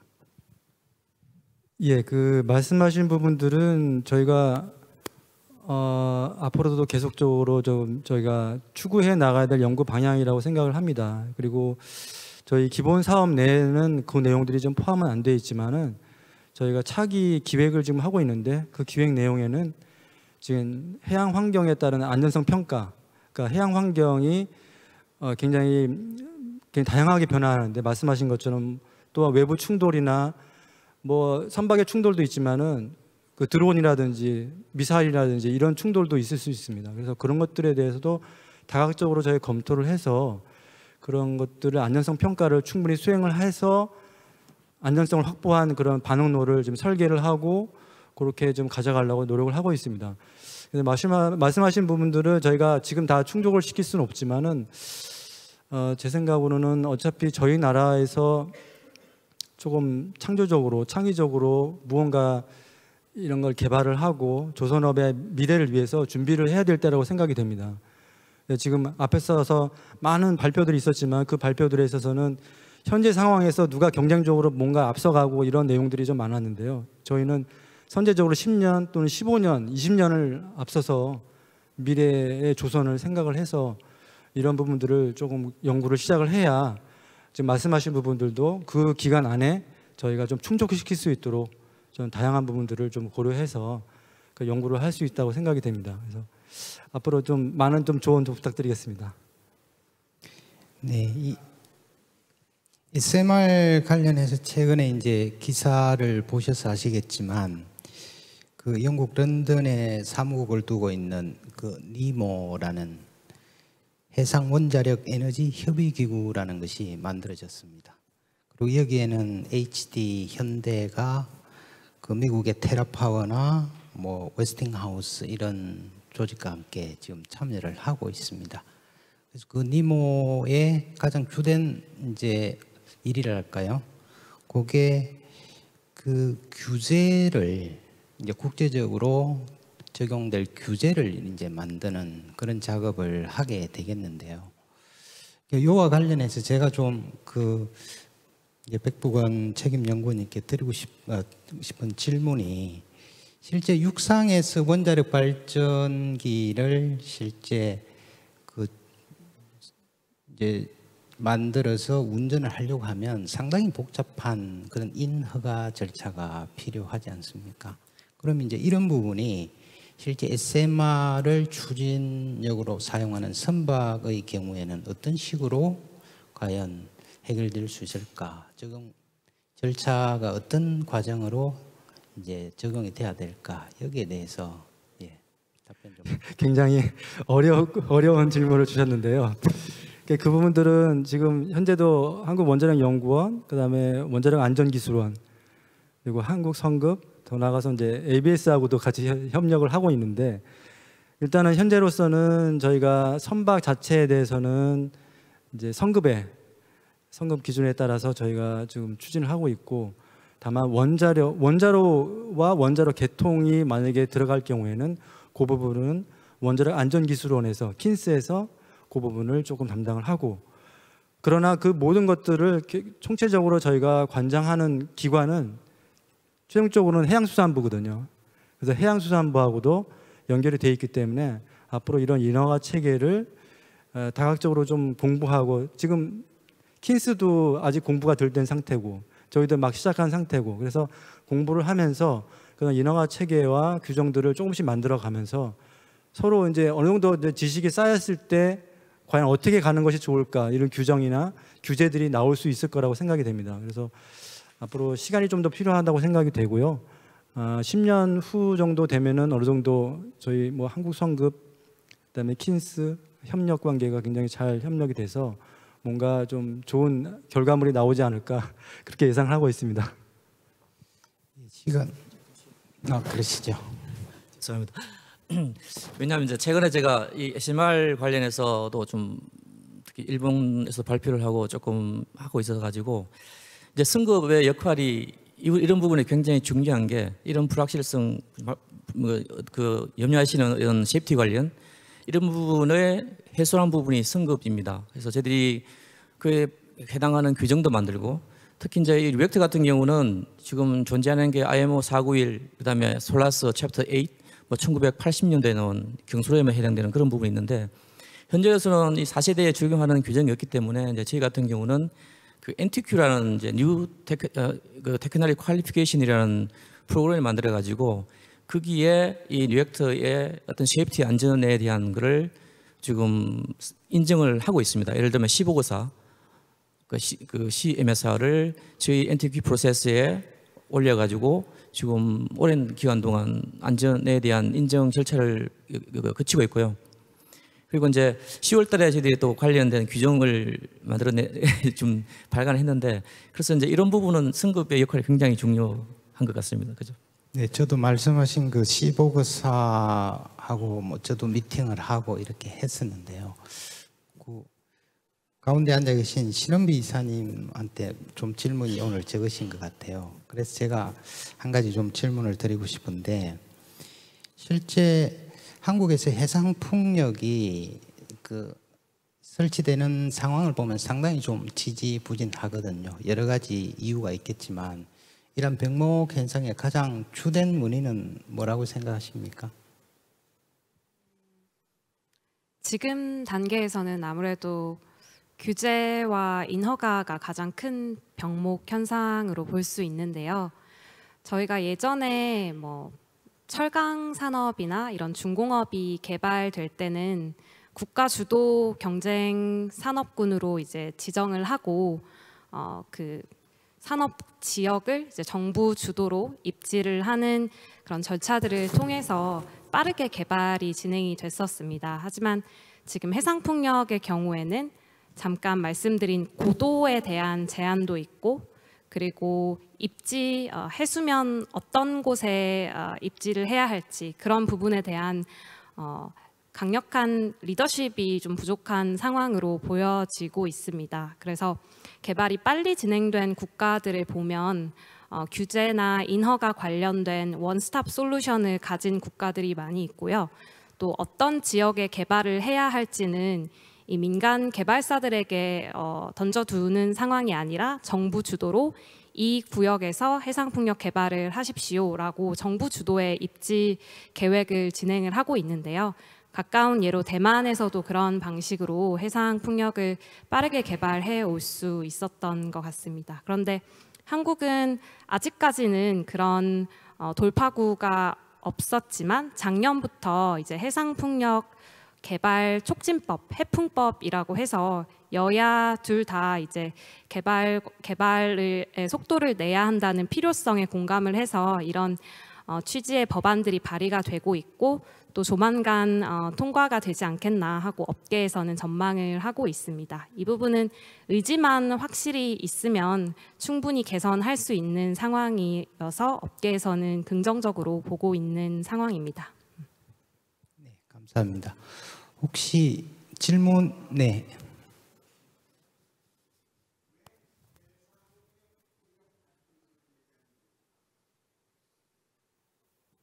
저기 발표자를 포함해서 한번 강원도에 여행을 다녀보시면은 산마다 이 풍력 발전이 다 돼 있어요. 수백 기가 돼 있습니다. 왜 해상의 발전소입니까? 그것이 기술적으로 바람의 양이라든지 1년에 얼만큼 그 이 풍력 발전에 필요한 그 풍력이 있는지 다 검토가 되는 겁니다. 저는 그거 생각하지 않아요. 왜냐하면 강원도 가면요 산에 수십 기의 윈드밀이 있어요. 누가 그것을 꼭 바다에다 설치해야 되는 건지 좀 말씀해 주십시오. 네, 거기에 답변을 드리자면 육상 풍력의 경우에는 이제 바람의 세기가 육상보다 해상의 바람의 세기가 더 평균적인 바람 풍속 속도가 더 높고요.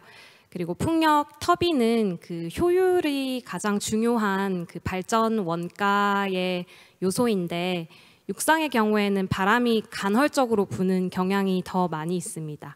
반면 해상은 이제 주변에 바람을 막는 구조물들이나 건물이나 그런 자연 지형들이 없다 보니까 좀 더 일관된 풍속과 그리고 더 많은 풍속이 더 커서 터빈 사이즈도 육상 터빈은 그 터빈 사이즈를 대형화하는 데 한계가 있고 해상은 반면 더 이제 멀리 해안에서부터 더 멀리 떨어질수록 터빈 사이즈를 더 크게 할 수 있는 그런 이유로 해상 풍력이 더 발전 원가가 육상 풍력보다 더 낮아질 가능성이 있어서 그쪽으로 투자가 집중되고 있습니다. 네, 답변 감사드립니다. 시간이 충분하다면 뭐 밤을 새서라도 질문을 받고 토론을 했으면 좋겠습니다만은 예정된 시간이 있기 때문에 오늘은 이 정도로 정리를 하도록 하겠습니다. 지금까지 오프라인에서 그리고 온라인에서 이 세션을 끝까지 동참해 주신 모든 분께 진심으로 감사드리고요. 이것으로 세션을 종료하도록 하겠습니다. 감사합니다. 네, 다시 한번 마지막 세션을 열정적으로 이끌어 주신 류경구 신성장 사업단장님께 큰 박수 한 번만 더 부탁드리도록 하겠습니다. 우리 연사님들께도 다시 한번 감사 인사 말씀을 드립니다.